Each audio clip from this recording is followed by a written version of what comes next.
اعوذ باللہ من الشیطان الرجیم بسم اللہ الرحمن الرحیم۔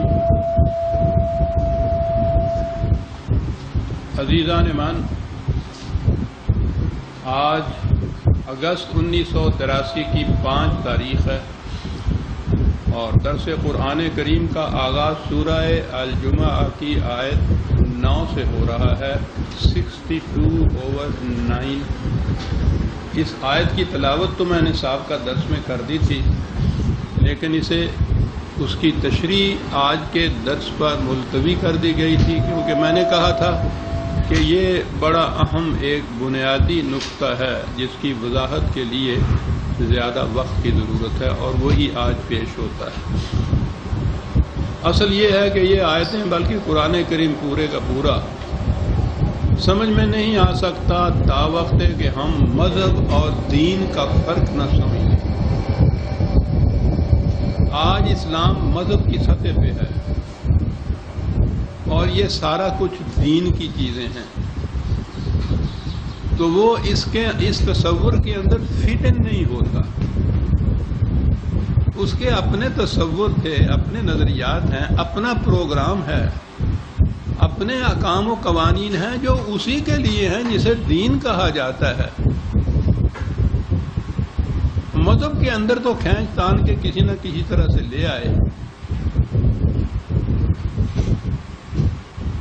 اور پھر ان کی تعویلیں ہوئیں، ان کے اپنے مقصد کے مطابق تفسیریں ہوئیں۔ یہ بنیادی غلطی یہی تھی کہ اس کو دین کی جگہ مذہب سمجھ لیا گیا۔ مذہب خدا اور بندے کے درمیان کسی قسم کے پرائیویٹ سے تعلق کا نام ہے جسے کوئی متعین نہیں کر سکتا کہ وہ ہوتا کیا ہے۔ تعلق باللہ الفاظ ہیں، چند اصطلاحات ہیں کہ وہ قائم ہو جاتا ہے۔ اس کے قائم ہونے کا ذریعہ پرستش، عبادت کا یہ ترجمہ ہوا پرستش، بندگی، بھکتی، ورشپ، ہر مذہب میں ہے یہ۔ ہر اہل مذہب اپنے اپنے طریقے پہ یہ کچھ کر لیتا ہے اور مطمئن ہو جاتا ہے کہ میں نے مذہب، ریلیجن، دھرم کا فریضہ ادا کر دیا۔ اب اس کے لیے یہ کہ صاحب اس سے ہوتا کیا ہے، تو پھر ایک اور اصطلاح آ جاتی ہے کہ اس سے ثواب ہوتا ہے۔ تنہا نماز پڑھی تو اس کا کم ثواب ہوا، با جماعت پڑھی یعنی مسجد میں جا کے ہر شخص وہاں بھی اپنی اپنی نماز پڑھ رہا ہوتا ہے، وہ ایک صدر میں کھڑے ہو جاتے ہیں، ایک صف میں کھڑے ہو جاتے ہیں، وہ ایک امام ہوتا ہے۔ یہ کرتے ہیں کہ بھئی یہ با جماعت پڑھنے سے کیا ہوتا ہے کہ جی زیادہ ثواب ہوتا ہے، یہی کچھ کہتے ہیں نا۔ اس کے بعد یہ کہ جی پھر 8ویں دن ایک جمعے کی نماز ہوتی ہے، وہ بڑی باجماعت ہوتی ہے۔ بھئی اس میں شمولیت سے کیا ہوتا ہے کہ اس سے بھی زیادہ ثواب ہوتا ہے، اور ثواب نہ کوئی سمجھا سکتا ہے نہ بتا سکتا ہے کہ ہوتا کیا ہے، اپنے ذہنی چیز ہے یہ۔ وہ مطمئن ہو جاتا ہے یہ کہہ کے کہ یہ زیادہ ثواب ہو گیا مجھے۔ دین میں ہر عمل، ہر حکم، ہر قانون، بلکہ جتنے ارکان کہتے ہیں آپ دین کے، یہ نماز، روزہ، حج، زکوٰۃ جسے کہا جاتا ہے، یہ سارے اپنے نتائج اسی دنیا میں پہلے دکھاتے ہیں۔ یہاں تو یہ صورت ہے کہ بھئی نماز ہو گئی، انہوں نے کہہ دیا مولوی صاحب نے ہو گئی، کیسے ہو گئی؟ ہاتھ جہاں باندھنا چاہیے تھا وہاں باندھا، ہاتھ جہاں اٹھانا چاہیے تھا جہاں تک وہاں تک اٹھایا، رکوع میں جیسا جھکنا تھا یا وہاں ویسے جھکے، سجدے میں یہ 5 انگلیاں زمین پہ لگیں، یہ سارا کچھ اس طریقے سے کیا۔ اور پھر وہ بھی شرط جو تھی کہ پاجامہ یا پتلون ٹخنے سے اونچی ہوئی، یہ اگر ساری چیزیں ہو گئی ہیں تو نماز ہو گئی۔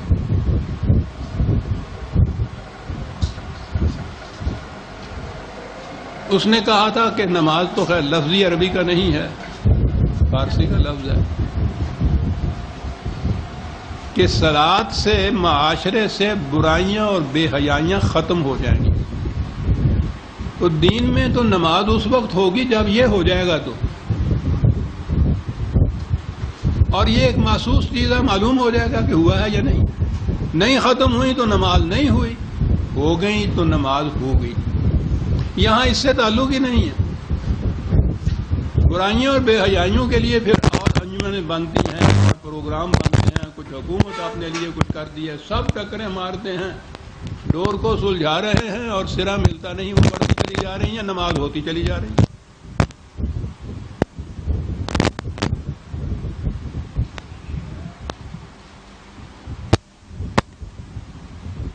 مذہب میں تصور انفرادی نجات کا ہے، میری بخشش ہو جائے، وہ ان چیزوں سے ہو جاتی ہے۔ جیسے وہ ثواب ہے نا، وہ زیادہ سے زیادہ ثواب اپنے ذہن کے اندر آتا جاتا ہے، اور اس کے بعد پھر بخشش، پھر اس کے بعد اس پہ بھی نہیں، وہ اللہ کے فضل پہ ہوتی ہے، حضور کی شفاعت پہ یہ ہوتی ہے۔ وہ بھی اپنے ذہن میں ایک اطمینان کر لیا جاتا ہے کہ ان عقائد سے میری نجات یا بخشش بھی ہو جائے گی۔ یہ ہے ماحصل۔ یہ تو عزیزم دنیا کا ہر مذہب اپنے اپنے طریقے پہ یہ کچھ کرتا ہے۔ کیا ٹچ سٹون ہے، کیا کسوٹی ہے یہ پرکھنے کی کہ آپ کے ہاں کے طریق سے یہ جو آپ نے پرستش کر لی ہے یہ تو اس مقصد کو پورا کرتی ہے، خدا راضی ہو جاتا ہے، اس سے نجات ہو جاتی ہے، بخشش ہو جاتی ہے۔ ہندو جس طرح سے بھکتی کرتا ہے، کرسچن جس طرح سے اپنے یہاں ورشپ کرتا ہے، اس سے یہ نہیں ہوتا۔ کیسے آپ ثابت کر سکیں؟ اور دین یہ کہتا ہے کہ میں جو نظام معاشرے کا یہاں قائم کرتا ہوں، انسانیت کے لیے جو خوش آئند خوشگوار نتائج مرتب ہوتے ہیں عملاً، وہ کسی مذہب کی روح سے نہیں ہو سکتے، انسان کے کسی بنائے ہوئے نظام کی روح سے نہیں ہو سکتے۔ پرکھنا چاہتے ہو تو پرکھ کے دیکھ لو، بنا کے دکھا دیا، متشکل کر کے دکھا دیا دین کا نظام نبی اکرم صلی اللہ علیہ وسلم نے، اور اس زمانے کی تاریخ کنٹمپریری جسے آپ کہتے ہیں، ہم اثر تاریخ جو ہے، اس زمانے میں بڑی بڑی یہی دو تہذیبیں تھیں، ایران کی تہذیب اور رومنز کی تہذیب۔ اس نظام نے جب یہ کھڑا ہوا، ان کو تو دھندلا کے گہنا کے رکھ دیا، تہذیبیں ہی وہ ختم ہو گئی، چل ہی نہیں سکتی تھی، چھا گئی یہ تہذیب ساری دنیا کے اوپر۔ یہ ہوا ثواب اس قوم کو، اس سے پرکھا گیا، نہ دھرم والوں کا دھرم سامنے آ سکا، نہ انسانوں کا بنایا ہوا نظام کوئی مقابلے میں آ سکا۔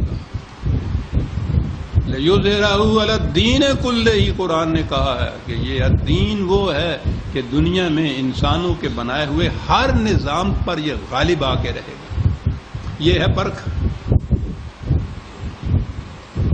اور یہ انفرادی چیز تو ہے نہیں۔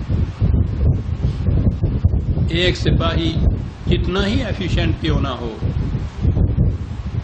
کتنے ہی صحیح وردی کیوں نہ پہن رکھی ہو، جتنے وہ آرمی کے رول ریگولیشن ہیں ایک سپاہی کے لیے وہ بجا لا رہا ہو، لیکن وہ گاؤں میں صبح اٹھ کے گلیوں میں اگر لیفٹ رائٹ کرتا پھرتا ہے، یہ تو مقصود نہیں ہے، نہ یہ کوئی نتیجہ پیدا کرتا، اسے تو آرمی کی صف میں کھڑا ہونا پڑے گا، وہ آرمی کا جز بنے گا، پھر اس کی یہ ایفیشنسی، صلاحیت اور قابلیت جو ہے وہ نتیجہ خیز ہوگی۔ تنہا یہ سارے سپاہی بھی اپنی اپنی جگہ اپنے اپنے گاؤں میں یہ کرتے پھریں گے، کوئی نتیجہ مرتب نہیں ہوگا۔ یہ مذہب ہے، وہ دین ہے۔ ہر سپاہی کا ایفیشنٹ ہونا بھی ضروری ہے، کیونکہ جب فوج اور فوج کا آپس میں تقابل ہوگا، مقابلہ ہوگا، تو وہ تو یہ جو افراد فوج ہیں، یعنی جن کو آپ سپاہی کہتے ہیں، وہ ان کے جوہر ذاتی، ان کی قابلیت، ان کی ایفیشنسی، ان کی صلاحیت، ان کا کردار، اس پہ بھی تو یہ مبنی ہوگا نا، وہاں یہ کام دے گا، یہ بھی ضروری ہے۔ لیکن اگر یہ کتنا ہی ایفیشینٹ سپاہی کیوں نہ ہو، اپنے گاؤں کے اندر کھڑا بیٹھا یا الگ الگ پریڈ کر رہا ہے، اس کی ایفیشنسی کسی کام نہیں آئے گی۔ یہ ہے مذہب اور دین میں فرق۔ مذہب کا تو لفظ ہی قرآن میں نہیں آیا، یہ تو بعد میں جب یہ فقہ وغیرہ ہمارے ہاں مرتب ہوئی ہے تو یہ اصطلاح ہی اس وقت ہوئی۔ یہ اصطلاح جو تھی اسلام کے لیے نہیں تھی۔ مذہب کے معنی ہوتا ہے راستہ، طریقہ، جدھر سے کوئی جائے۔ یہ اصطلاح سی علی مذہب ابو حنیفہ، امام ابو حنیفہ کے مسلک کا پیرو۔ یہ جتنے فقہ وغیرہ کے ائمہ تھے نا، یہ ان کے مسلک پر چلنے کا نام مذہب تھا۔ اب اس کے بعد انہی میں سے کسی کے مسلک کے اوپر چلنے کا نام اسلام ہو گیا، تو یہ لفظ اسلام کے لیے بھی استعمال ہونے لگ گیا۔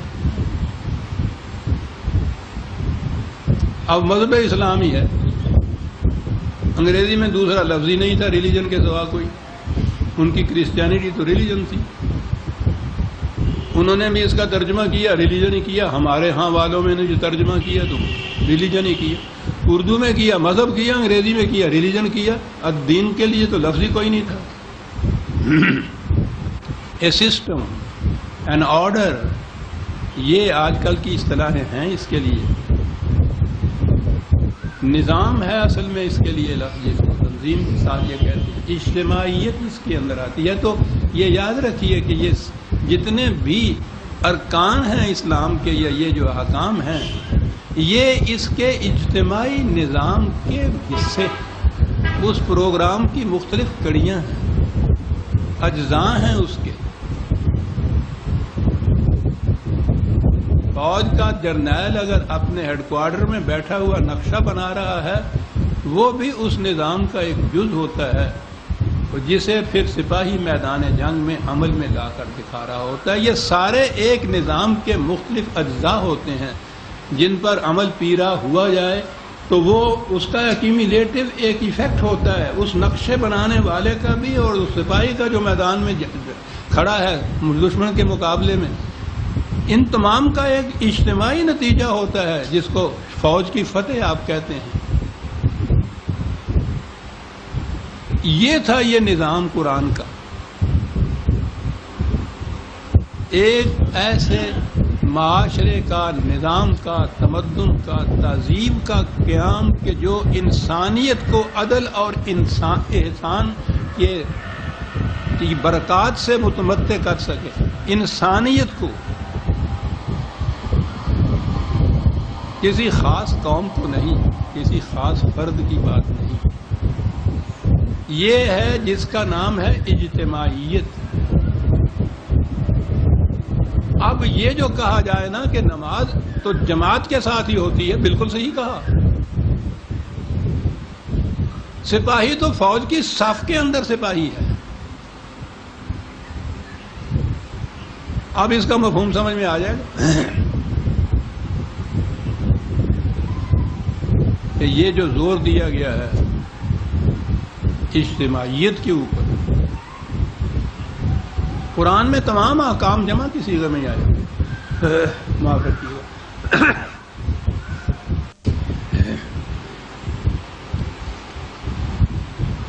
اب جتنی چیزیں اجتماعی ہوں گی، واضح ہے کہ اس کے لیے ایک اپوائنٹڈ پیریڈ، وقت ہوگا، متعین وقت ہونا چاہیے نا۔ آپ یہاں جمع ہوتے ہیں، درس کے آخر میں یہ اعلان کرنا پڑتا ہے کہ اگلا درس اتنے بجے ہوگا۔ اکیلے آپ کو ملنے کے لیے آنا ہو مجھے تو اس کے لیے تو الگ وقت کی بات ہے نا۔ یہ جو اجتماعی طور پہ آپ نے اکٹھا ہونا ہے اس کے لیے تو ایک وقت متعین ہونا چاہیے نا۔ اب یہاں سے بات سمجھ میں آ جائے گی کہ قرآن کریم نے جو کہا،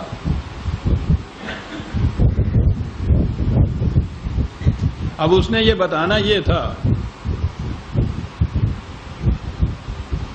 کہ صلاۃ جسے آپ کہتے ہیں، یہ نہیں ہے کہ انفرادی طور پر جس وقت جس کا جی چاہے اس نے اپنے طور پر نماز ادا کر لی۔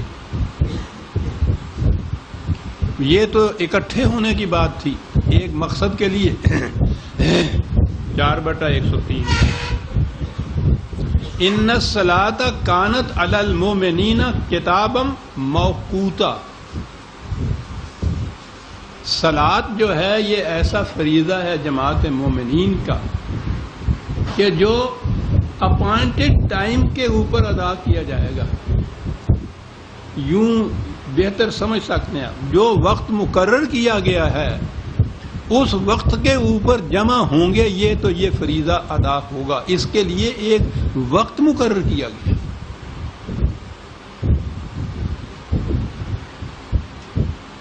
یہ کاہے کے لیے جمع ہوں گے؟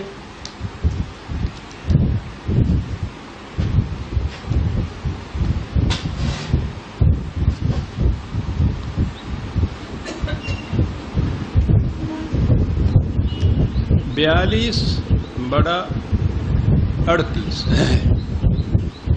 42/38 والذین استجابوا لربہم. کیا بات ہے، استجاب بڑی اہم اصطلاح ہے قرآن کی.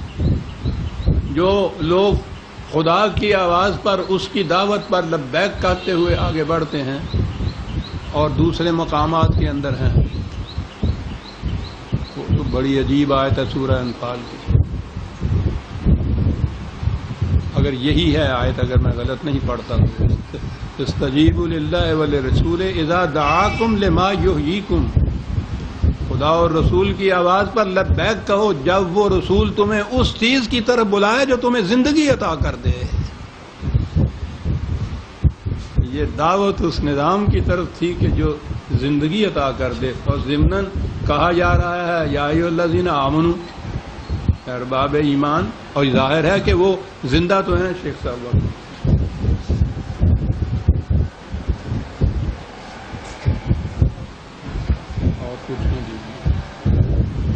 یعنی یہ ایک چیز بڑی غور طلب ہے کہ وہ تو زندہ ہیں جن سے کہا جاتا ہے کہ لبیک کہو خدا اور رسول کی اس دعوت پر، اس بلاوے پر، اس کال پر جو تمہیں زندگی عطا کر دے.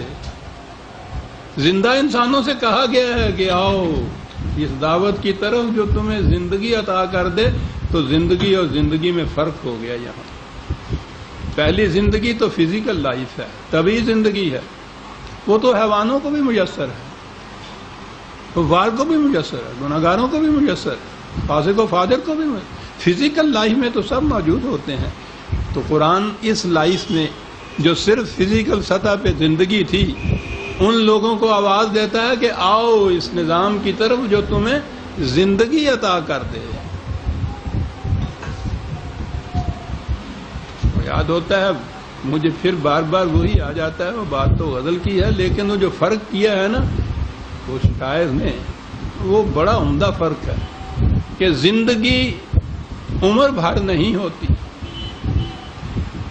عمر اور زندگی میں فرق کیا ہے اس نے. عمر طبعی سن و سال کا نام ہے. کتنی عمر ہو گئی جی؟ 60 سال کی ہو گئی. 60 سال کی. اس 60 سال میں زندگی کے دن کتنے ہیں تمہارے؟ اذا دعاکم لما یحییکم. اے وہ جو عمروں کے حساب سے اپنی زندگی کو گنتے ہو، آؤ تمہیں بتائیں کہ اس عمر میں تمہارے زندگی کے دن کتنے ہیں. تو کاہے کے لیے آیا والذین استجابوا لربہم، جو اپنے رب کے اس دعوت کے اوپر اس لبیک کہتا ہے، وَأَقَامُوا الصَّلَاةَ، اور قیام صلاۃ کا فریضہ ادا کرتے ہیں. جمع کا صیغہ ہے جی. پھر وہ بھی جو شخص نہیں، جو لوگ اقامت صلاۃ کا فریضہ ادا کرتے ہیں.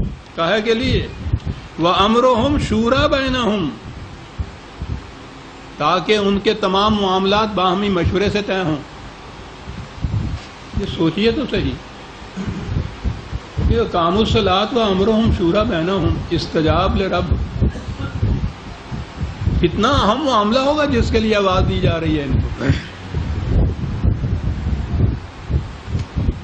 اصطلاح ہے اس کی اقامت صلاۃ.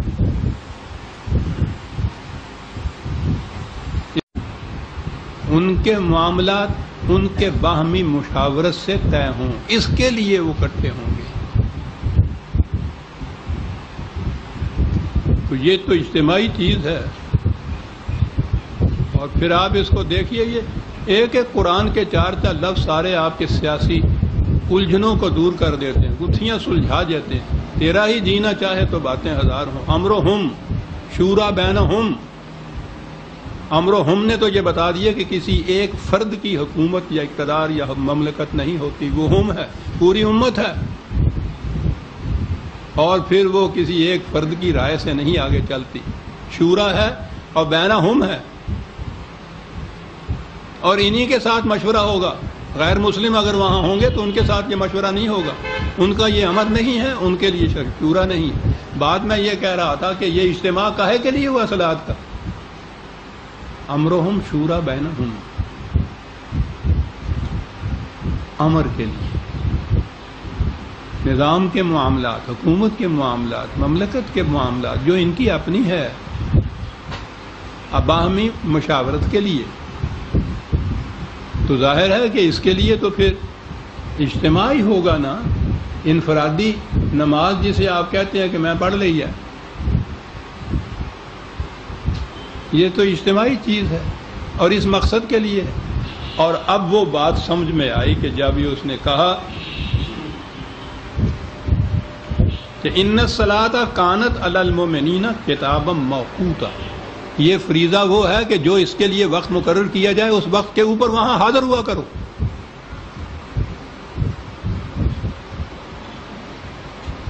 جو وقت بھی مقرر کرے، مملکت حکومت مقرر کرے گی، سربراہ مقرر کرے گا، وہ نظام مقرر کرے گا اجتماع کے لیے۔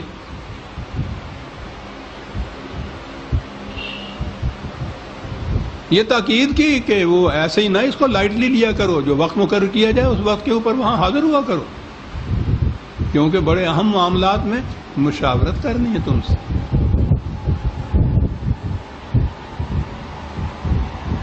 اب سمجھ میں بات آ گئی کہ یہ کتاب موقوتا کیوں ہے۔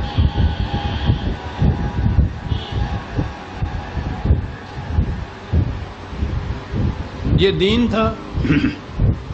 میں نے عرض کیا کہ ہمارے ہاں کی تاریخ بھی، وہ تو دین تو ایک طرف جو عام تاریخ کا بھی اصول ہوتا ہے اس پہ بھی پوری نہیں اترتی۔ 250 سال بعد میں جا کے بغیر کسی قسم کے پریویس ریٹن ریکارڈ کے، تحریری کوئی مسئلہ نہیں تھا، 200-250 سال بعد جا کے حدیثیں مرتب ہوئیں۔ تاریخ بھی سب سے پہلی آپ کے اس دور میں 250 سال بعد پہلے سے کوئی ریٹن ریکارڈ نہ ہو تو جو کچھ وہ مرتب ہوگی اسے آپ تاریخ کہیں گے۔ لیکن اس میں بھی بہرحال کچھ نہ کچھ تو کوئی چمک کی چیز مل ہی جاتی ہے۔ یہ ہے اس کے اندر کہ جب کوئی اہم معاملہ پیش ہوتا تھا تو اس وقت وہ ایک ڈونڈی پیٹنے والا جسے کہتے ہیں نا، منادی کرنے والا، اس زمانے میں یہی طریقے تھے، وہ منادی کرتا تھا شہر میں، مدینہ میں، الصلاۃ الجامع، الصلاۃ الجامع، آؤ صلاۃ کے لیے جمع ہو جاؤ۔ یعنی وہاں آتے تھے۔ وہ یہ ٹھیک ہے کہ جس طرح سے ہر اپنے امر، اپنے کام کی نسبت خدا کی طرف پہلے کرتے ہیں، اس کے لیے یہ ٹھیک بات ہے کہ یہ بھی جو قرآن میں ہے کہ صلاۃ کے لیے وہ کھڑے ہوں تو امام یہ کرے اور رخدادی یہ کریں، تو جیسے ہم اپنے اجلاس میں تلاوت قرآن کریم کی رسمہ پوری کرتے ہیں نا، وہ اس کی ابتدا اس طرح سے کرتے تھے کہ جو کچھ بھی ہم یہاں مشورہ کریں گے یا طے کریں گے، ہمارے امور جتنے بھی ہیں وہ خدا کے مقرر کردہ نظام کے لیے ہیں، اس کی تعمیل کے لیے ہیں، اس کی ہدایت کے لیے یہ ہیں، اس کے لیے ایک رسم بھی ادا کرنی ضروری ہوتی ہے، یعنی محسوس شکل میں جسے آپ رکعت کہتے ہیں۔ لیکن آواز یہی ہوتی تھی کہ ایک اہم معاملہ درپیش ہے، اس کے لیے اکٹھے ہو جاؤ۔ یہ تھا کتاب موقوت۔ جس وقت ضرورت پڑے وہ اعلان کرتا ہوگا نا کہ اتنے بجے آ جائیے۔ جبھی ایک وقت میں اکٹھے ہو سکتے تھے نا کہ وقت مقرر کیا جائے۔ اب کتاب موقوتا آپ سمجھ لیا کہ معنی کیا ہوئے قرآن کے؟ وہ وقت یوں مقرر کرتے تھے جمع ہونے کا۔ مذہب آیا تو اس موقوتا کے معنی ہو گیا کہ یہ 5 وقت نماز کے جو مقرر کر دیے۔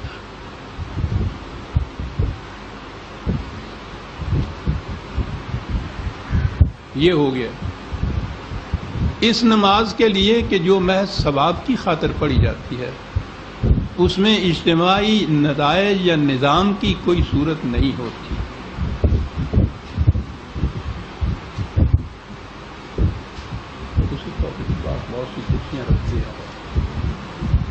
مشاورت، یہ فیصلے، یہ جتنے بھی تھے، ان میں ایک ہی بنیادی شرط تھی کہ وہ خدا کی متعین کردہ حدود کے اندر رہتے ہوئے کیے جائیں گے۔ اس لیے جو بھی مشورہ کرنا ہوتا تھا، خدا کی یہ حدود جو ہیں ان کو پیش کیا جاتا تھا، ان کو دہرایا جاتا تھا۔ یہ تھی تلاوت قرآن کریم جو ابتدا میں اب ہمارے ہاں رسم رہ گئی ہے کہ اس معاملہ پیش نظر کے متعلق خدا کی رہنمائی یہ ملتی ہے، اس کی یہ حدود ہیں، اس کے یہ احکام ہیں۔ اب آئیے ان کی روشنی میں ہم یہ باہمی مشاورت سے طے کریں کہ ان پر کس طرح سے عمل پیرا ہوا جا سکے گا۔ اس کے لیے یہ اجتماع تھا۔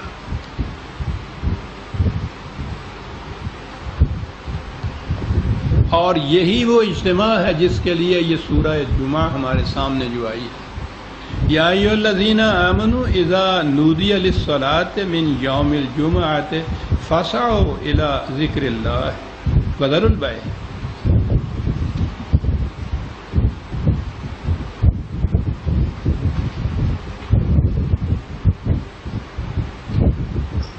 اے جماعت مومنین، جب تمہیں میں وہ یوم الجمعہ کے لفظ پیسے بھی رکھتا ہوں، یوم الجمعہ کی صلاۃ کے لیے آواز دی جائے تو یہ بڑا اہم اجتماع ہے۔ جو کام بھی اس وقت کر رہے ہو اس کو چھوڑ دو،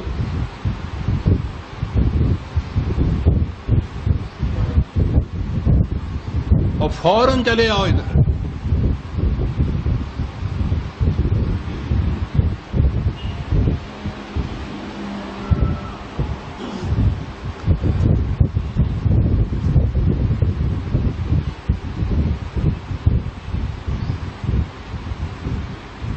یوم کے معنی دن بھی ہوتا ہے، یہ بڑا وسیع المعنی لفظ ہے عربی زبان کا۔ ایک دن تاریخ کا ایک پورا وقفہ، ایک سٹیج، ایک پیریڈ، ایک زمانہ، ایک دور، ایک عہد، اور وقت کا تھوڑا سا لمحہ بھی۔ جب ہم بھی کہتے ہیں نا کہ اس وقت میں نے یہ سوچا، تو یہ وقت جو ہوتا ہے اس کے معنی وہ ذرا سا لمحہ ہوتا ہے۔ یہ یوم ان معنی میں بھی آتا ہے عربی زبان میں، کسی مقصد کے لیے متعین وقت جو ہے وہ بھی اس کا یوم ہے۔ اب یہ جمعہ کا تو لفظ ہی بتا رہا ہے اجتماعیت، اکٹھے ہونے کا وقت۔ اس نظام کے انداز میں لیا جائے تو یہ ہوگا وہی نودی للصلاۃ من یوم الجمعہ۔ اجتماع کے وقت کے لیے جب تمہیں بلایا جائے، آواز دی جائے، تو کام کاج چھوڑ کے فوراً آ جایا کرو۔ اور یہ اجتماعیت تو ہر صلاۃ کے لیے بھی تو یہ ہو جاتی ہے، اس کے بھی یہ تو آواز دینی ہوتی ہے۔ یہ انفرادی صلاۃ یا انفرادی نماز، یہ تو ہم نے کہا کہ یہ تو تصور ہی نہیں ہے۔ قرآن تو کہتا ہے وَارْكَعُوا مَعَ الرَّاكِعِينَ۔ یہ تو اجتماعی چیز ہے، باقیوں کے ساتھ مل کے کچھ کرنا ہے۔ اس اعتبار سے تو ہر اجتماع کے لیے جو وہ آواز آئے گی اسلامی مملکت یا حکومت کی طرف سے، اس آواز کے اوپر لبیک کہتے ہوئے فوراً اکٹھا ہونا پڑے گا۔ یہ جسے کہیں گے نا کہ ونس فار آل، قیامت تک کے لیے یہ اوقات مقرر کر دیے۔ مذہب میں تو یہ ہے کہ ان اوقات کے اندر نہ وہاں کوئی مسئلہ درپیش ہے، نہ اس کے لیے کوئی مشورہ کرنا ہے، نہ یہ ہے کہ جب وہاں کوئی مسئلہ درپیش ہے نہ اس کے لیے کوئی مشورہ کرنا ہے، نہ یہ ہے کہ جب اہمیت ہو، جب بھی ضرورت پڑے اشد اس وقت آواز دینی ہے. وہ تو ایک ثواب کا کام ہے جس کے لیے آنا ہے. ایک الگ الگ پڑھ لیجئے نماز تو بھی ہو جاتی ہے، با جماعت پڑھیے ثواب زیادہ ہو جاتا ہے. وہ مملکت، وہ حکومت، وہ اس کے مشورے، وہ اس کی سیاست، اس کا تو اس سے دخل ہی نہیں. سنویت ہے، وہ کام حکومت کا ہے، وہ کرتی رہے. یہ مذہب والوں کا کام ہے. سربراہ مملکت اور ہے، نماز کا امام اور ہے، دین میں دونوں ایک ہوتے ہیں.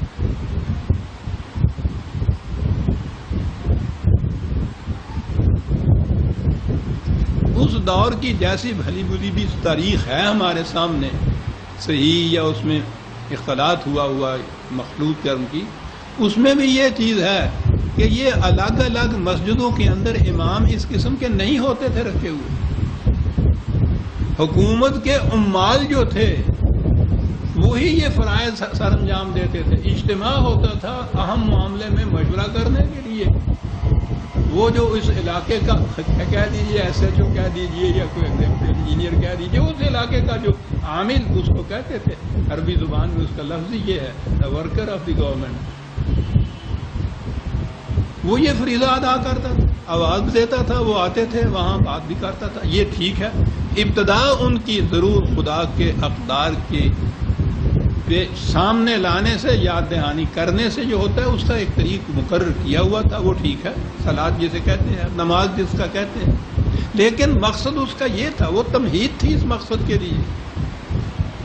ویسے یہ اسلام سے پہلے عربوں کے ہاں بھی وہ اگرچہ حکومت ان کے ہاں نہیں تھی، قبائلی زندگی تھی، لیکن اس قسم کی مشاورت، باہمی معاملات میں فیصلے کرنے کے لیے اجتماعات ان کے ہاں ہوتے تھے. یہ ان کے ہاں یوم العروبہ یا یوم الجمعہ، یہ ان کے ہاں جاہلیت کے زمانے میں بھی یہ تھا ایک جمع ہونے کا. ندوہ ان کے ہاں بھی تھا، مشورہ گاہ جسے آپ کہتے ہیں، اس کے لیے وہ بھی جمع ہوتے تھے. لیکن میں اس سے بات نہیں کرتا. وہ مقرر شدہ اوقات ہوں، ونس فار آل مقرر کر دیے گئے ہوں کہ دن میں اتنی مرتبہ فلاں فلاں وقت میں آواز دی جائے تو آ جائیے، یا ہفتے میں ایک دن کے لیے آواز دی جائے تو آ جائیے. یہ چیزیں جزیات ہیں. آج جس مقصد کے لیے آ جائیے وہاں فرق پڑتا ہے دین میں اور مذہب میں. یہ نہیں آ جائیے اور چپکے سے امام خطبہ دے تو خاموشی سے سنتے رہو. نہ امام کو پتا کہ وہ عربی زبان میں جو بول رہا ہے اس کے معنی کیا، نہ سننے والوں کو پتا کہ اس کے معنی کیا. لفظ وہی خطبہ آ گیا جس کے انگریزی کا ترجمہ ہی ایڈریس ہے. You address a people. خطاب تو ہم سمجھتے ہیں. اب دیکھیے ہمارے ہاں خطاب میں اور خطبے میں فرق ہوگی. خطبہ تو وہی مذہبی ہوتا ہے جو امام دیتا ہے جمعے کو. خطاب ہر لیڈر کرتا ہے. کون دیکھا آپ نے یہ ڈوئلزم جو پیدا ہوئی مذہب اور دین میں؟ الفاظ وہی رکھے جاتے ہیں، مفہوم بدل جاتا ہے ان کا. اور وہ اٹھ کے چھپا ہوا کتاب کے اندر کسی زمانے کا، ہم نے تو بچپن میں سنا ہے، وہ مولوی صاحب جو خطبہ دیا کرتے تھے اس خطبے کے اندر جو یہ چلا آ رہا تھا ملوکیت کا زمانہ کا، وہ جو سلطان وقت یا خلیفہ یا بادشاہ ہوتا تھا خطبے میں اس کا نام لیا جاتا تھا. ہمارے ہاں وہ تھی مسجد کے ایک مولوی صاحب تھے، ان کے ہاں کوئی پرانے زمانے کا، ہمارے ہاں تو جتنی کوئی پرانی چیز ہو جائے اتنی مقدس ہو جاتی ہے نا. وہ کس پتہ نہیں کب کا وہ تھا، ہم بچے تھے، ہمیں تو معلوم نہیں تھا. وہ اس کے اندر پڑھتے پڑھتے اورنگزیب کا نام لیا کرتا تھا خطبے کے اندر، کیونکہ چھپا ہوا یہی تھا. اور وہ سلطان ابن سلطان خاقان ابن خاقان، وہ ترکی کا خلیفہ، خلافت الغابی ہو گئی، ختم ہو گئی، قصہ ختم ہو گیا. خطبوں کے اندر اسی کا نام پڑھتے چلے جا رہے تھے، کیونکہ وہ جو چھپا ہوا خطبہ تھا پڑھنا تو وہی تھا نا. خطبہ مسنونہ اس کا نام تھا. اس میں جو لکھا ہوا تھا امام کی جانے بلا کہ سلطان عبدالحمید ختم ہو گیا ہوا کب سے.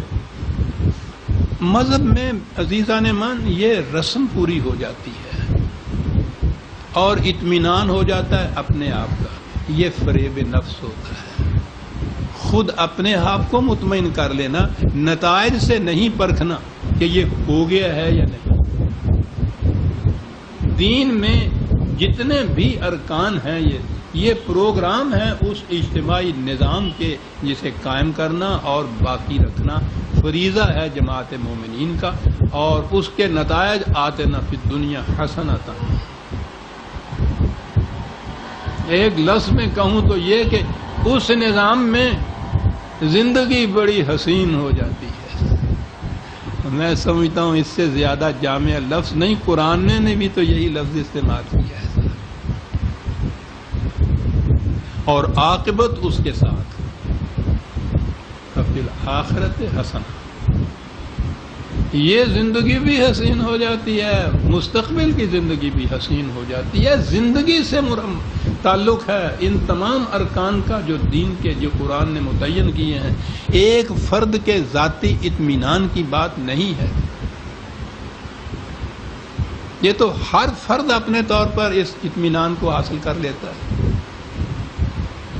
یہ جو کسی مذہب سے بھی متعلق نہیں ہوتے، یہ جپسی یا خانہ بدوش اور اس قسم کے لوگ، ان کے ہاں بھی جا کے دیکھیے تو وہ ڈگڈگی بجا کے صحیح، گھڑا پیٹ کے ہی صحیح، ناچ کود کرنے سے صحیح، وہ بھی اپنا اطمینان کر لیتے ہیں۔ اپنا اطمینان تو کوئی کرائیٹیرین یا معیار نہیں ہے کسی چیز کے سچے یا غلط ہونے کا۔ معیار تو وہ نتائج ہیں جو وہ پیدا کرتا ہے، جسے قرآن نے کہا ہے کہ تباہی ہے ان نمازیوں کے لیے جو نماز سمجھتے ہیں کہ یہ جو ارکان محسوس ہیں اس کا نام صلاۃ ہے، اس کے مقصد کو نظر انداز کیے ہوئے ہیں، نماز یہ پڑھتے ہیں اور رزق کو جو بہتے ہوئے پانی کی طرح ہر ایک کے لیے ہونا چاہیے تھا اس پر بند لگا کے بیٹھ جاتے ہیں۔ تباہی ہے ان نمازیوں کے لیے، قرآن کہتا ہے۔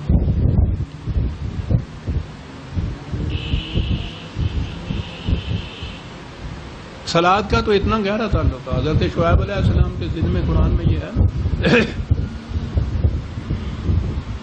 کہ انہوں نے اپنے قوم سے کہا کہ تم بہت مخالفت کرتے ہو یا سب کچھ ہے، ٹھیک ہے بھائی مجھے صلاۃ کی تو اجازت دے دو۔ انہوں نے بھی سمجھا ہوگا کہ یہ ہماری طرح پوجا پاٹ بھکتی پرستش کی کوئی رسم ہے، ادا کرتا کر لے، ہم اپنے طور پہ کر لیتے ہیں، یہ اپنے طور پہ کر لیا کرے گا۔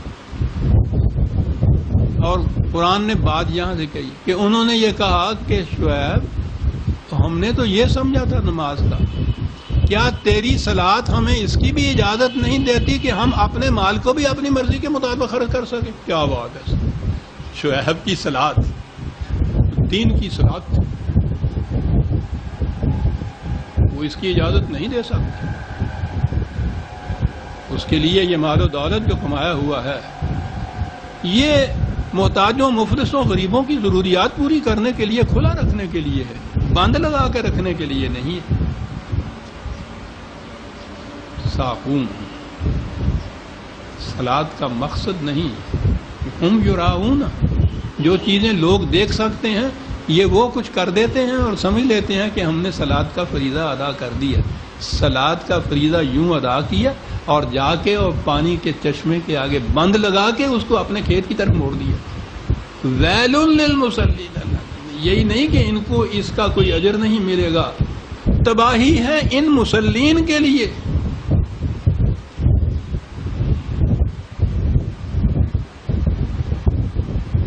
یہ جو تباہیاں ہمارے اوپر آئی ہوئی ہیں،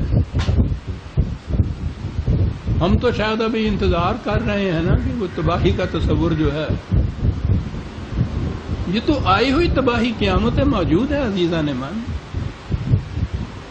ہر دل جو ہے اس میں آتش سوزوں کا جہنم بھڑک رہا ہے۔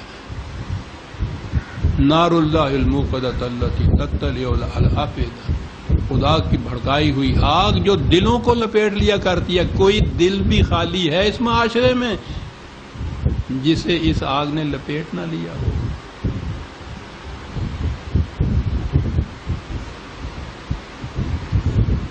نماز پڑھنے والے مسلمین کی تعداد تو کم نہیں ہے، کم ہو بھی تو کوششیں یہ ہو رہی ہیں کہ ان میں اور اضافہ ہو جائے، اور وہ جتنا کچھ کر رہے ہو اس نے کیا کر کے دکھا دیا کہ جو اور اس میں اضافہ کر دو گے تو اضافہ کرنے والے جو ہیں وہ اسلام کے احیاء کے لیے مطمئن ہو جاتے ہیں کہ ہم نے بہت کچھ کیا. وہ پڑھنے والے اپنے طور پہ مطمئن ہو جاتے ہیں اور یہ تباہیاں بڑھتی چلی جاتی ہیں. عزیزان من، یہ میرے کہنے کی بات نہیں. قرآن نے جب کہا ہے کہ صلاۃ کا پہلا کرائٹیرین معیار یہ ہے کہ اس معاشرے سے برائیاں اور بے حیائیاں ختم ہو جاتی ہیں، اس صلاۃ کو وہ قائم کرو کہتا ہے، وہ تو پڑھو تو نہیں کہتا ہے. قیام ہے، اسٹیبلش کرنا ہے کسی ایسی چیز کو جس سے یہ برائیاں اور بے حیائیاں ختم ہو جائیں، وہ کرو. وہ ایسا کرنا ہے کہ وہ صلاۃ والا مطمئن نہ ہو جائے کہ میں نے معصوص حرکات ادا کر دی تو صلاۃ ہو گئی. کہا یہ نہیں، اگر وہ رزق کے بہتے ہوئے سرچشمے پہ بند لگا لیتا ہے تو اس کی یہ صلاۃ جو ہے تباہی کا موجب ہے، وہ فرد کا ہی نہیں، معاشرے کی تباہی کا موجب. یوم الجمعہ تو میں نے عرض کیا کہ خواہ یہ 8ویں دن مقرر کر دے وہ حکومت، خواہ کسی وقت اس کے لیے اپوائنٹ کر دے. اپوائنٹڈ آور جو ہوگا، جب اس کے لیے آواز دی جائے، پکارا جائے، فَسَوْا إِلَىٰ ذِكْرِ اللَّهِ وَذَرُوا الْبَيْعَ، چھوڑ دو کام کاج، بہت اہم معاملہ ہے جس کے لیے تمہیں بلایا جائے. ذَلِكُمْ خَيْرٌ لَكُمْ إِن كُنتُمْ تَعْلَمُونَ. ذرا سا بھی سوچ سمجھ کے بات اس پہ غور کرو تو تمہیں پتہ چل جائے کہ یہ کتنی بہتر بات ہے جس کے لیے بلایا جا رہا ہے. فَإِذَا قُضِيَتِ الصَّلَاةُ فَانتَشِرُوا فِي الْأَرْضِ، اور جب پھر یہ صلاۃ ختم ہو جائے یہاں تو ٹھیک ہے، پھر جاؤ کام کاج کرو. وَابْتَغُوا مِن فَضْلِ اللَّهِ، تلاش معاش میں نکلو، سب کچھ کرو جو پہلے کر رہے تھے. یہ اس کے لیے ہے جو تمہیں بلایا گیا تھا. عجیب بات ہے، یہاں یہ ہے کہ جاؤ دنیا میں، چلو پھرو، نکلو تلاش رزق میں، اور کہا ہے وَاذْكُرُوا اللَّهَ كَثِيرًا. یہ ذکر اگر تم نے سننا ہے، ہمارے ہاں آج تو ذکر وہ ہے نا، وہ جو ضربے لگاتے ہیں، نہ آپ سون دینے نہ اگلے نو سون دینے. ذکر یہ ہو گیا. یہاں پہلے کہا ہے فَسَوْا إِلَىٰ ذِكْرِ اللَّهِ، اس کے لیے بھی ہے. اور اس کے بعد یہ ہے کہ یہاں سے یہ کچھ کرنے کے بعد جب نکل جاؤ تلاش روزگار میں، چلو پھرو، تو وہاں اس سے بھی زیادہ ذکر کرو، اس سے بھی زیادہ کثیر. ذکر کے لفظی معنی ہوتے ہیں کسی چیز کو ہر وقت نگاہ میں رکھنا. یہاں آؤ تو جو معاملہ پیش نظر ہے اس کے متعلق نگاہ کے سامنے رکھو کہ خدا کے ارشادات کیا ہیں، تاکہ اس کے مطابق فیصلہ کیا جائے. یہ بھی ہوا ذکر اللہ. اور یہاں سے نکل کے دنیا میں جاؤ تو زندگی کے ہر گوشے کے اندر یہ ذہن میں رکھو کہ خدا کا حکم اس کے لیے کیا ہے. یہ ذکر کثیر کہا ہے قرآن نے اس کو. کیا بات ہے قرآن کی عزیزان. لعلکم تفلحون، کاہے کے لیے؟ تاکہ تم ہر پروگرام میں، ہر مرحلے میں زندگی کے کامیاب ہو جاؤ. اب یہ ہو گئی ٹچ، تو یہ ہو گیا معیار. اگر اس میں کامیابی ہے تو یہ آپ کا اجتماع قرآنی اجتماع ہے، آپ کی صلاۃ قرآنی صلاۃ. اگر وہاں ہر معاملے میں ناکامی ہو رہی ہے تو یہ ساری رسوم ہے جو آپ ادا کر رہے ہیں. آپ کا مطمئن ہو جانا یہ کوئی معیار اس بات کا نہیں ہے کہ قرآن نے جو فریضہ عائد کیا تھا اسے ہم نے ادا کر دیا. انہوں نے ایک بات یاد آ گیا، میرے استاد محترم مولانا اسلم جراج پوری. بہت دیر کی بات ہے، آپ لوگوں کو معلوم نہیں ہوگا. انگریز کے زمانے کی پارلیمنٹ میں ایک بل پیش ہوا تھا، ساردہ بل اس کو کہتے تھے. ایک ہندو نے پیش کیا کہ نابالغ لڑکیوں کی شادی ممنوع قرار دے دی ہے. بڑا مشہور تھا، اس کے لیے بہت چلی. ہندو نے پیش کیا اور مسلمانوں کی طرف سے اس کی مخالفت ہوئی. اور مخالفت میں جب یہ دیکھا کہ حکومت مان نہیں رہی، میں تو شاہد ہوں چیزوں کا، میں درمیان میں موجود ہوں، تو انہوں نے ایجیٹیشن شروع کی اس کے خلاف کہ حکومت کر لے جو کرنا ہے. ایجیٹیشن کا مرکز تھا دلی میں ایک علاقہ کہلاتا تھا کرول باغ، وہاں جامعہ ملیہ اسلامیہ تھا. وہیں قریب میں ہی رہتے تھے مولانا اسلم جراج پوری علیہ الرحمہ میں رہتا، میں بھی وہیں رہتا تھا. تو وہاں ایجیٹیشن جو شروع ہوئی اس کا طریق یہ تھا. اور حیرت ہوتی ہے آج ہم کس کا نام لیں، یعنی صرف یہ مولوی صاحبان ہی نہیں تھے. مولانا محمد علی جوہر جیسا شخص آکسن کامریڈ کا ایڈیٹر تہلکہ مچا رکھا تھا، جس کی انشا پردازی نے، صحافت نے، سیاست میں در و دیوار، پارلیمنٹ کے، یورپ کی پارلیمنٹ کے در و دیوار ہلا دینے والا شخص، وہ اس ایجیٹیشن کا ہیڈ تھا.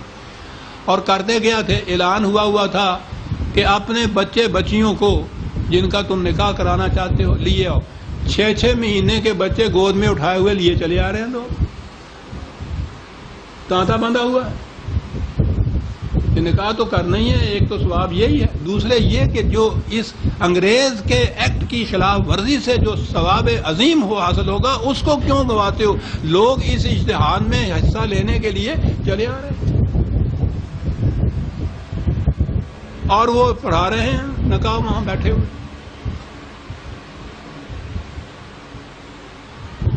سوچتے ہیں کن ادوار سے یہ قوم گزری تھی. عزیزان من، کاش کہیں تاریخ لکھی جاتی اس چیز کی. ساری قوم جذبات کا مرقع تھی، یعنی کوئی کھڑے ہو کے سوچ نہیں رہا تھا کر کیا رہے ہیں، چلے ہوئے ہیں ساری دنیا. اس کے بعد طے ان کے ہاں یہ ہوا کہ ایک ڈیپوٹیشن جائے وائسرا کے ہاں اور وہاں جا کے کہے کہ مسلمانوں کو یہ قابل قبول نہیں ہے، ان کو مستثنا قرار دیا جائے. تو ڈیپوٹیشن جو وہاں بن کے چلا اس میں تمام فرقوں کے نمائندے تھے. تو وہ جا رہے تھے تو مجھے اب تک یاد ہے حضرت علامہ اسلم جراج پوری بڑی نگاہ دور، بڑے قرآنی انسان تھے. زبان پہ بار خدایا یہ کس کا نام آیا، آنکھیں ڈھونڈ رہی ہیں میری ان لوگوں کو. کہنے لگے، طبیعت میں شگفتگی بھی تھی، کہنے لگے یہ ہماری تاریخ کا عجیب ایک سانحہ ہے کہ مسلمانوں کے ان مختلف فرقوں کا جب بھی کبھی اجتماع ہوا ہے باطل پہ ہوا ہے. کہنے کا دیکھ رہے ہیں، مجھے کہا ہر فرقے کا نمائندہ موجود ہوگا. یہ کہنے کے لیے جا رہے ہیں کہ نابالغ کی شادی جو ہے ہمارے یہاں ممنوع نہ قرار دی جائے. ہر فرقہ اس میں متفق ہے. نکاح ہر فرقے کا الگ الگ ہوتا ہے ان کے یہاں. کیا بات کہ ہماری تاریخ کا یہ عجیب سانحہ ہے کہ مختلف فرقوں کا جب بھی اجتماع اس میں ہوا بادل پہ ہوا ہمیشہ. ایک احیاء اسلام کی یہاں بھی بات ہوئی کہ چھٹی اتوار کے دن کی نہیں جمعے کے دن کی جائے. بڑا چرچا ہوا سا. پھر کہو گے پنجابی کہنے بڑی مال ماری جناب جدو یہ فیصلہ کیا ہے. بڑی مبارکباد. یہ صاحب جمعے کے دن کی چھٹی ہو. پہلے تو ہفتے میں ایک دن کی چھٹی یہ تصوری یہودیوں کا تھا. اس کو ہولی ڈے کہتے ہیں نا، مقدس دن. تورات میں یہ ہے نا کہ خدا نے 6 دن میں یہ ساری کائنات بنائی اور تھک گیا. یہ قرآن میں، تورات میں. اور 7ویں دن پھر اس نے آرام کیا اور وہ دن تھا سبت کا، یعنی سیٹرڈے.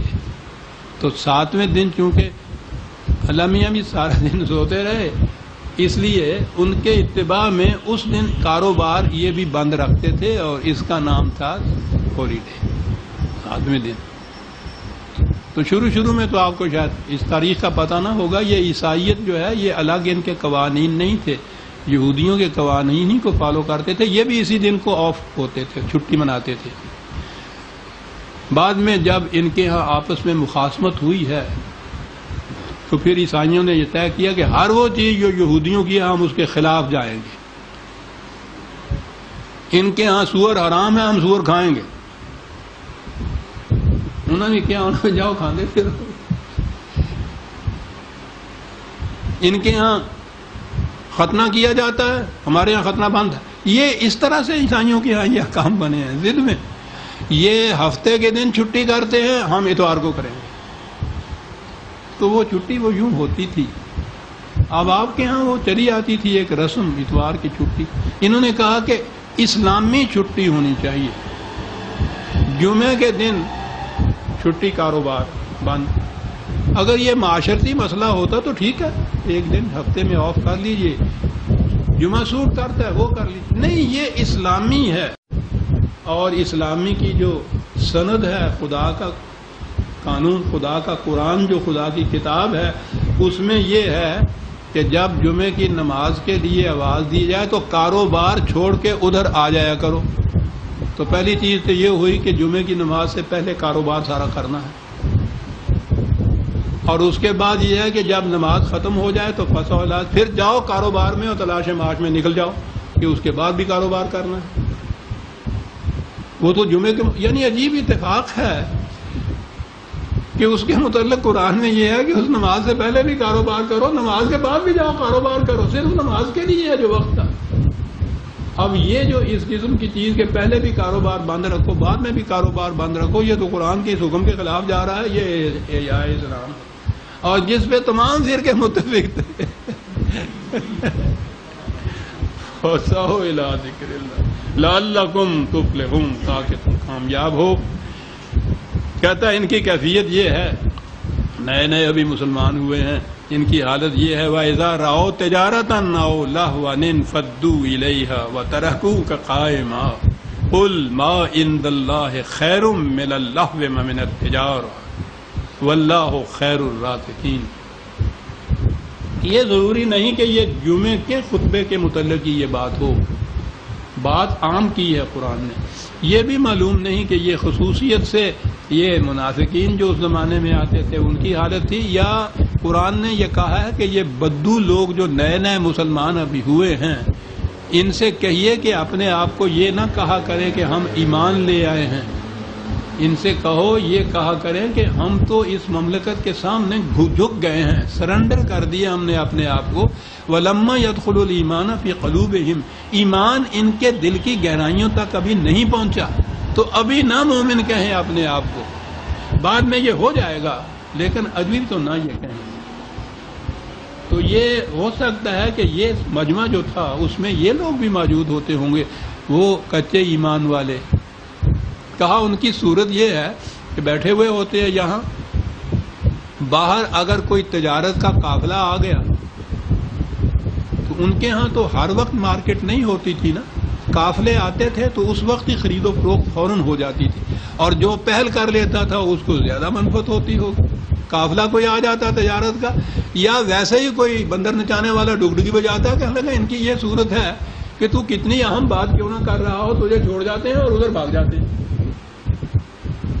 ان سے کہو کہ جس بات کے لیے تمہیں خدا یہاں بلا رہا ہے اور جو تمہیں وہ دے رہا ہے وہ تجارت کے نفعوں سے بھی زیادہ منفعت بخش ہے، اور یہ جو اس قسم کا کھیل تماشا ہے اس سے بھی زیادہ زندگی کے لیے زیادہ لذیذ اور انسب ہے. واللہ خیر الرازقین، رزق کی بات ہی کہتے ہو. اس نظام کے تابع آپ نے دیکھنا کہ کس طرح جھولیاں بھر بھر کے رزق تمہیں ملتا ہے. تھوڑا سا توقف تو کرو. اتنی سی ٹیمپٹیشن جو ہوتی ہے اس کو اوور کم نہ کرنے دو، اپنے اوپر نہ آنے دو مسلط کہ ذرا سی ٹیمپٹیشن ہوئی اور بھاگ کھڑے ہوئے. بات تو قرآن نے اس زمانے کے ان بدوؤں کی کہی ہے. عزیزان من، کیا ہم سب کا یہی حال نہیں کہ ذرا سی کہیں سے ٹیمپٹیشن ہو؟ یہ سوال نہیں ہے کہ وہ خطبہ دینے والا ہے اس کو ہم چھوڑ جاتے ہیں، سارے قرآن کو چھوڑ جاتے ہیں، اسلام کو چھوڑ جاتے ہیں، ان کے اصولوں کو چھوڑ جاتے ہیں، ذرا ٹیمپٹیشن. اور پھر یہ جو لہو و لعب کی ٹیمپٹیشن ہے، کھیل تماشے کی ٹیمپٹیشن، وہ تو پوچھو ہی نہیں سر. وہ سوداگری کی منفعت والی تو بڑوں کو ہوتی ہوگی، نوجوان طبقہ ہمارا تو ہے یہ بہہ چلا جا رہا ہے اس کے اندر. یہ کیوں ہے؟ اس لیے کہ خدا نے جو کہا تھا نا کہ ہمارے ہاں اس سے کہیں بہتر کچھ ہے، وہ بہتر ہے نہیں کہیں، اس لیے یہ بہہ چلے جا رہے ہیں. ان کا قصور نہیں ہے. بہتر دیجئے تو کون پاگل ہے جس کو اپنے نفع نقصان کا بھی بھلا نہ ہو. دیکھیے خدا نے دلیل کیا دی ہے کہ جس چیز کے پیچھے یہ لپک کے جاتے ہیں ہم اس سے بہتر دیتے ہیں ان کو. اور اگر ذرا سے بھی عقل و ہوش سے کام لیں تو نظر آئے گا کہ بہتر کو چھوڑ کے کمتر کی طرف جانا تو اچھی سوداگری، اچھا کاروبار نہیں ہے صاحب. سورہ جمعہ کی یہ آیت آخری تھی، یہ ختم ہو گئی. تقریباً وقت بھی وہ ختم ہو گیا، اگرچہ ہم نے بات دیر میں شروع کیا تھا لیکن ختم ہوا ہے۔ ہم سمجھتے ہیں کہ اگلی آیت کو اگلے درس میں لے لیا جائے، وہ سورہ منافقون سے ہم شروع کریں گے۔ وہاں بھی ابتدا ہی میں پہلی آیت میں ایک بڑا اہم نفسیاتی سوال ہے جو حل کیا گیا ہے، اسے ہم آئندہ جمعے پہ رکھتے ہیں۔ ربنا تقبل منا انک انت السمیع العلیم۔ وقت کے متعلق پھر اب آپ نے کہا ہے کہ اب پھر ذرا بڑھا دیا جائے، کیونکہ دن ذرا بڑے ہو گئے، چھوٹے ہو گئے ہیں، یعنی اب تو 8 بجے ہم آتے ہیں، وہ کہتے ہیں کہ 8:30 بجے کر دیا جائے، مناسب ہے۔ اگلے جمعے کو درس کا وقت جو ہے وہ 8:30 بجے ہوگا، اس طرح یہ کتاب موقوت ہو جائے گی۔ شکریہ۔